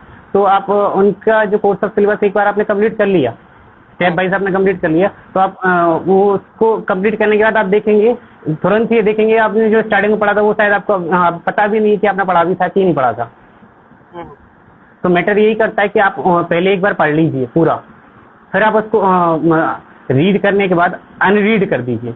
मतलब आप ये सोच लीजिए ये कि आपने पढ़ा ही नहीं था कुछ भी, और फिर आज ना आप बेसिक दोबारा से अपना जो फर्स्ट रिवीजन है, आप बिल्कुल जीरो लेवल से चालू करिए। आप ये मत सोचिए कि मैंने ये तो पढ़ लिया था, मैं इसको फिर से लाइन बाई लाइन क्यों पढ़ रहा हूँ। आप अगर पहली बार एक बार कोर्स ऑफ सिलेबस पूरा पढ़ चुके हैं, तो आप ये बिल्कुल सोचना छोड़ दीजिए कि आपने उसको पढ़ लिया। आप पूरा पढ़ने के बाद पहले लाइन वाइज लाइन पूरा उसको रिवाइज कीजिए। जो उसमें लिखा था, जैसा लिखा था कंटेंट, जहाँ से आपने पढ़ा था वहाँ आप मतलब इमेजिंग करके उसी तरीके से उसको पढ़िए जैसा आपने पहली बार पढ़ा था। और और जब एक आपका चीज ये पहला रिवीजन पूरा हो जाए, मैसेज में एक और चीज आ रही है कि मोटिवेशन। हाँ जी, आप रिवीजन के बारे में बता रहे थे, रिवीजन के बारे में थोड़ा बता दीजिए, इसके बाद पहले मोटिवेशन। रिवीजन, हाँ, इसको पूरा कंप्लीट कर लें कि आप रिवीजन को एक जो फर्स्ट जिसमें सीए में कहते हैं कि कम से कम 4 रिवीजन होना जरूरी है, मैं कहता हूँ 5 रिवीजन करिए। और पहला रिवीजन जो है आप बेसिक एक लाइन बाइज लाइन करिए। आप सब सोचना छोड़ दीजिए कि आपने कुछ पढ़ा था, आप भूल जाइए आपने कुछ पढ़ा था, क्योंकि आप ऐसे ही भूल जाएंगे। इतना लेंदी सिलेबस है कि आप एक बार पूरा करने के बाद आप खुद कहेंगे कि यार मैंने पहले दिन में क्या पढ़ा था, या मैंने अभी तक क्या पढ़ा था, आप खुद भूल जाएंगे। तो आप line by line, first revision line by line करिए। दूसरा रिवीजन बगैर देखे करिए। दूसरा रिवीजन फास्ट रहेगा आपका, क्योंकि आपको को एक बार अंडरस्टैंड होने के बाद जो अपना रीड करी चीजें और फिर बाद में अपनी लाइन बाइज लाइन पढ़ी थी, तो आपको जो चीज़ पहले समझ में नहीं आई थी वो चीज़ आपको अब समझ में आ चुकी थी।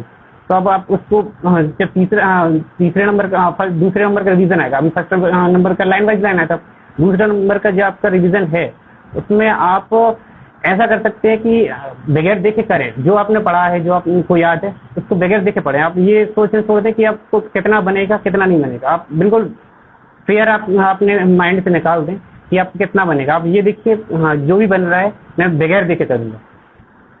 सेकंड रिवीजन में जो भी करूंगा बगैर देखे करूंगा। और फिर बाद में जब आपने जितना भी किया, आप पे जितना नहीं बना वो पढ़ेंगे आप सेकंड रिवीजन में। और थर्ड रिवीजन तक आप जब आएंगे तो आपको खुद लगेगा कि यार ये तो मुझे बिना देखे ही करना है। थर्ड रिवीजन आपका अगर बगैर देखे होता है तो अच्छी बात, जो नहीं बनता वो देखिए आप थर्ड रिवीजन में।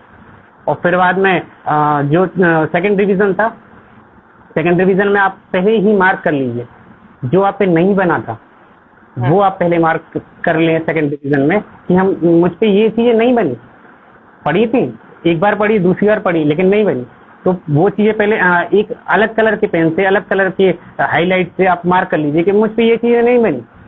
अब उसके बाद में आप थर्ड रिवीजन पे जब जाएंगे तो आप आपको ये क्लियर हो जाएगा कि कौन सी चीज कठिन थी, कौन सी चीज सरल थी और कौन सी चीज इम्पोर्टेंट थी।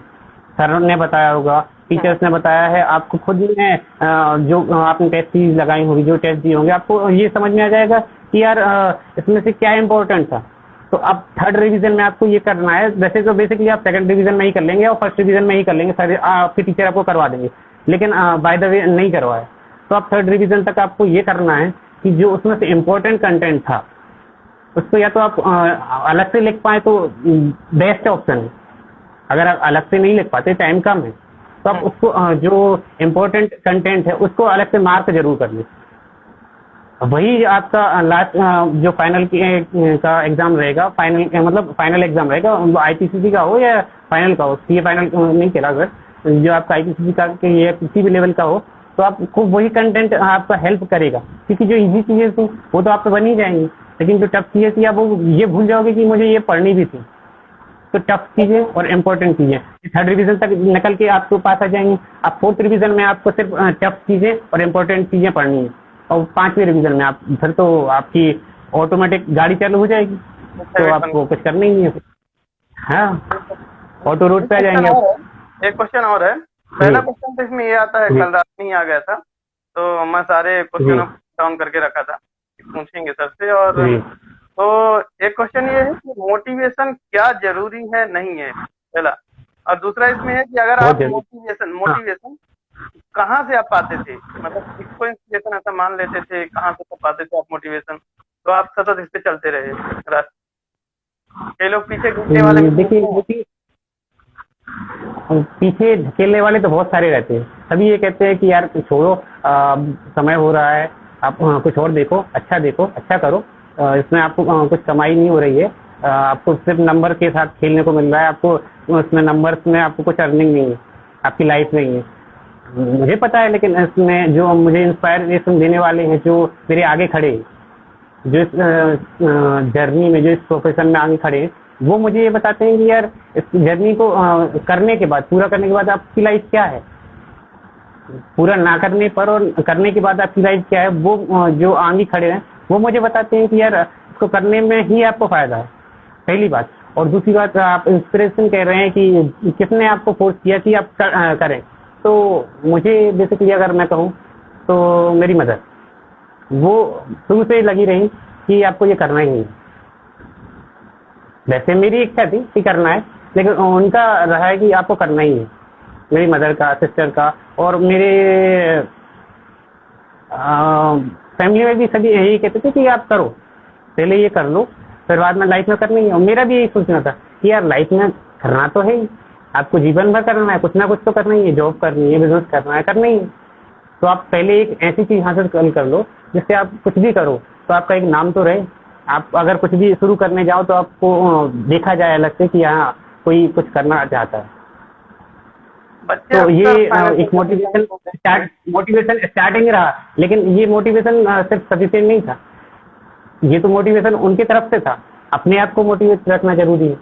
उसके लिए मैं ये करता था कि आप जो आपका दिन भर का टाइम है, आप मेडिटेशन सुबह भी करिए और शाम को भी करिए, जितना जब समय आप दे पाएं। जब आपको लगता है कि यार इस समय आप डिप्रेस हो रहे हैं, या इस समय आपको ऐसा लग रहा है कि मतलब इस समय पे आपको अच्छा फील नहीं होता, तो आप उस समय मेडिटेशन करिए। दिन भर में कम से कम आधा घंटा मेडिटेशन को दे दीजिए, जरूरी है। आप मेडिटेशन नहीं करेंगे, आप मतलब 3 घंटे के बाद आप एक काम करिए, आप 3 घंटे की रेगुलर स्टडी के बाद 10 से 15 मिनट कम से कम मेडिटेशन के लिए दीजिए। मेडिटेशन का मतलब आप ये नहीं कह रहे कि आप बैठ के योगासन में बैठ जाएं और योगासन करें, ये जरूरी नहीं। मेडिटेशन बहुत अलग अलग तरीके से होता है। आप गाने सुन के मेडिटेशन कर सकते हैं, कॉन्सेंट्रेटेड माइंड हो जाए आपका, वो मेडिटेशन।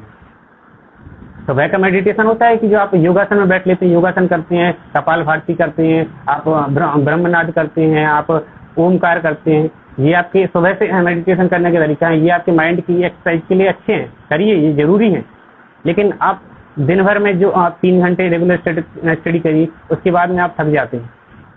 तो ऐसा नहीं है कि आप 3 घंटे करिए और फिर आपने खाना खाया और फिर बैठ गया, तो वो आपको सही नहीं रहेगा। आप 10 बजे खाना मतलब 10 बजे आप जब उठे तो उसके बाद में आप कम से कम 15 मिनट दीजिए, 20 मिनट दीजिए कि आप कुछ बाहर की थिंकिंग सोचें। आप रूम में बिल्कुल मत बैठिए। आप 3 घंटे स्टडी कर लिए, उसके बाद रूम में मत बैठिए। आप अपने दोस्तों से बात कर लीजिए, आप या फिर कुछ अच्छा सुन लीजिए। आज तो यूट्यूब पे हर एक चीज कंटेंट अवेलेबल है, अच्छा सुनिए, जो बेस्ट ऑप्शन है वो सुनिए। नेगेटिव थिंकिंग को रखिए ही मत ही। और नेगेटिव थिंकिंग और न्यूज़ न्यूज़ इतनी आजकल मीडिया को आप जानती हैं कितनी अच्छी है, तो आप न्यूज़ को मत सुनिए। आप अपने जो लक्ष्य है, अपना जो एम है, अपना उसको पाने के लिए आप पहले ये देखिए। आप मोटिवेट होने के लिए यूट्यूब का सहारा लें, अच्छे से अच्छी मोटिवेशन वहाँ पर अवेलेबल है। आप 15 मिनट के लिए एक बार जरूर सुने। और अपने अगर आपको गाने सुनने से, अगर गाने में आपका इंटरेस्ट है या फिर कविताओं में इंटरेस्ट है, आपका इंटरेस्ट जिस चीज़ में है, अच्छी चीज़ों में जहाँ पे भी आपका इंटरेस्ट है, आप 10-15 मिनट 3 घंटे पढ़ने के बाद जरूर दीजिए उसमें। आपका मेडिटेशन भी होगा और आपको आगे पढ़ने के लिए फर्दर मतलब एक फ्री स्पेस मिल जाएगी। आपने 12 बजे 10 बजे तक पढ़ने के बाद 10:15 बजे 10:30 बजे तक यहाँ से फ्री हुए, खाना वगैरह खाया, आप वहाँ पे एक खाना खाने के बाद आप आधे घंटे का जरूर ब्रेक ले लें। क्लासेस होती है उस टाइम पे नहीं ले सकते, लेकिन आप जब घर पे बैठ के स्टडी करते हैं तो आधे घंटे का ब्रेक जरूर ले लें। खाने के बाद एक कोई आसन करके आधे घंटे का ब्रेक ले लें। आधे घंटे तक आप ना पढ़ें, कुछ अच्छा देखें, सुने, अपना मेडिटेशन उसमें कर लें। और आधे घंटे तक आप जब माइंड फ्री हो जाएगा, आपका जो खाना है वो आपके मस्तिष्क पे पहुंच जाए, उसके बाद में आप पढ़ना चालू करिए। और फिर बाद में आप शाम 5 बजे तक आप दुबे का है, सूर्यांश दुबे का है। इसके साथ ही प्रियंका जी अगेन मैसेज कर रही हैं। प्रियंका कह रही हैं कि सर पेपर के टाइम में किस तरह का माइंड फ्रेम रखना चाहिए, क्योंकि उस टाइम पर तो बहुत सारी दिक्कतें आ जाती हैं। पेपर के पहले कह रही हैं आपकी, पेपर के दिनों में कह रही हैं या पेपर के जस्ट पहले? पेपर आने के पहले, जब पेपर एग्जाम देने जाते हैं, हाँ। इससे पहले की बात कर रही हैं। पेपर के आप 3 महीने पहले से, मैं आपको एक काम करता हूँ, पेपर के 3 महीने के पहले की मतलब जो यात्रा है वो करवा के दिखा देता हूँ। 3 महीने के पहले की प्रोसेस शुरू कर लेते हैं अपन कि आप एक काम करिए, 3 महीने पहले से रिवीजन का जो शेड्यूल है वो आप पहले बना के रख लीजिए। आप बिल्कुल इतने आराम से स्टडी करिए कि आप को स्ट्रेस ना आ पाए, क्योंकि स्ट्रेस आया और आप नहीं कर पाएंगे। तो आप बिल्कुल बिल्कुल फ्री माइंड से, आप तो ये सोच लीजिए कि 3 महीने पहले से आपको कुछ और करना ही नहीं है, आपको सिर्फ यही करना है। तो आप स्टार्ट करिए, 3 महीने पहले से स्टार्ट करिए। अगर आप 3 महीने पहले से नहीं कर पाए, थोड़ा बहुत कम समय दिए रहा, ऐसे आप तैयारी करते हैं तो आप 3 महीने अच्छे से दीजिए इसको। फिर अब जब समय पास आता जाता है, 10 दिन बचते हैं, 15 दिन बचते हैं, ये जो टाइम होता है इसमें आपको शेड्यूलिंग और जो मैंने अभी बताए थे कि आप इम्पोर्टेंट और टफ चीज़ें जो आपने मार्क करी थी, जो आपने सेकंड रिवीजन में करी थी, थर्ड रिवीजन में करी थी, यही चीज़ें आपके लिए काम में आती हैं। जो आपने मार्क करके रखी हुई थी कि ये टफ है, ये मुझ पर बनता नहीं है, ये मुझ पर बन जाता है।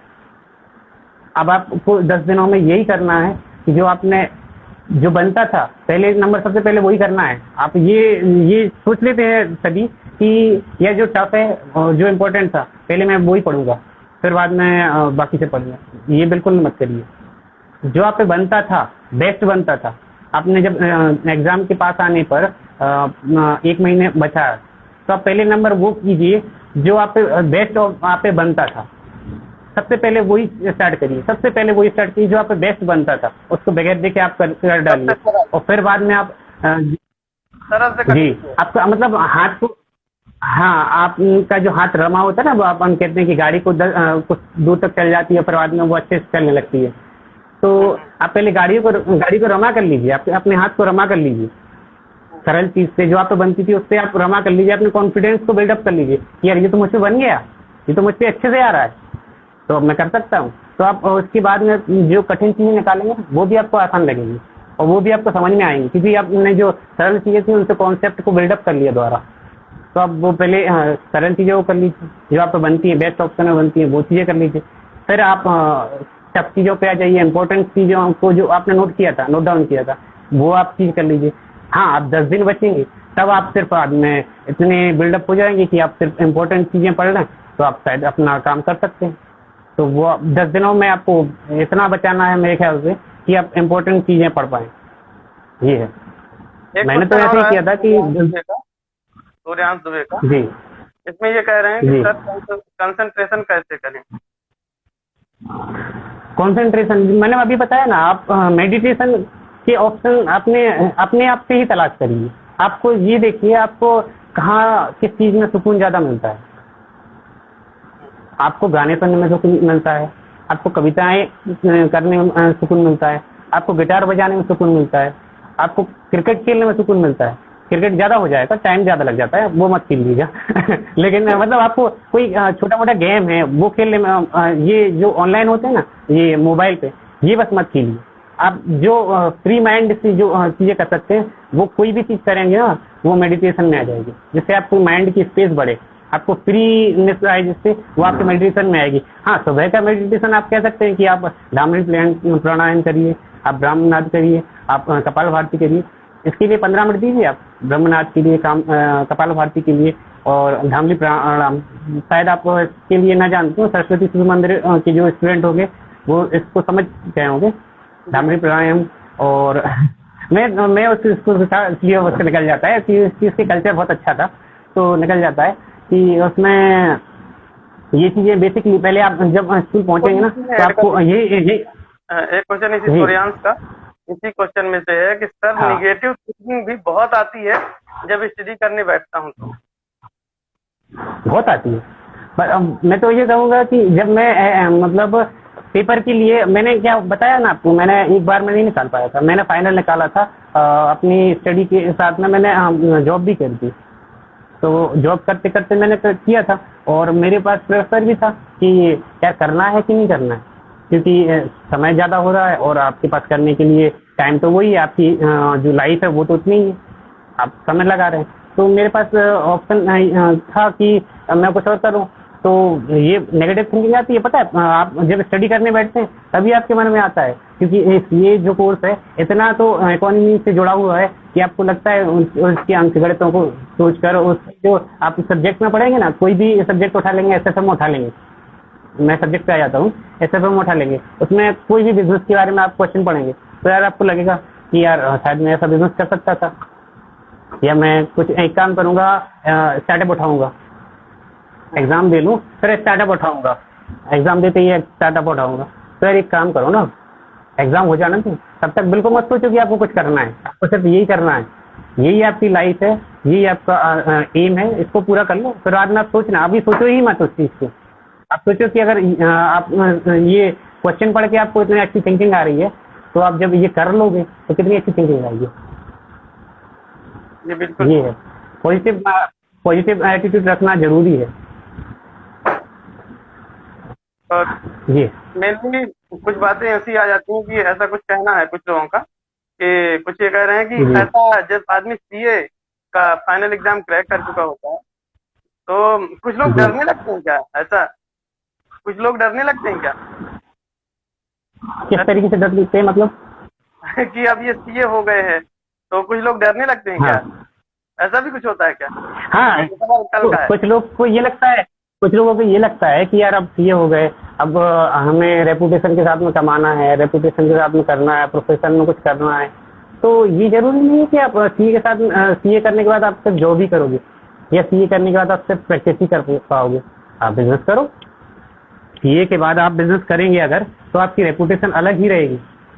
आप अगर बिजनेस में उतरेंगे तो आपको लोग अलग से ही देखेंगे कि हाँ ये इसने सीए किया है तो इसके पास नॉलेज है, आपको कोई अलग से वो बेवकूफ़ नहीं बना पाएगा। जो लीगल्स के मामले में या फिर जीएसटी हो गया या फिर कंप्लायंस के मामले में आपको अदरवाइज जो सीए के पास जाना या फिर कंप्लायंस करवाने के लिए किसी और के पास जाना पड़ता है लीगल्स के लिए, तो आपको कोई उल्लू नहीं बना पाएगा, आपको कोई बेवकूफ़ नहीं बना पाएगा किसी भी चीज़ में, क्योंकि आपको सारा का सारा नॉलेज आप अपनी सब्जेक्ट से, अपनी क्वालिफिकेशन से ले चुके होते हैं। तो आप बेस्ट ऑप्शन रहेगा, आप बिजनेस भी कर सकते हैं, उसमें कोई शर्म वाली चीज़ नहीं, बहुत अच्छा ऑप्शन है। क्योंकि सीए करने के बाद बिजनेस करना बहुत बड़ी चीज़ है।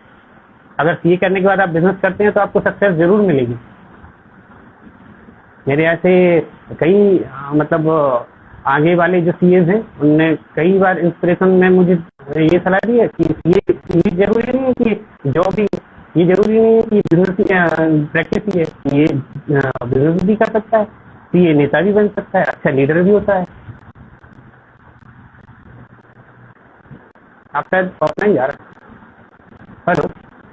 जी जी आ रही है आवाज। हाँ, वीडियो शायद ब्रेक हो रही थी, नेटवर्क प्रॉब्लम क्या?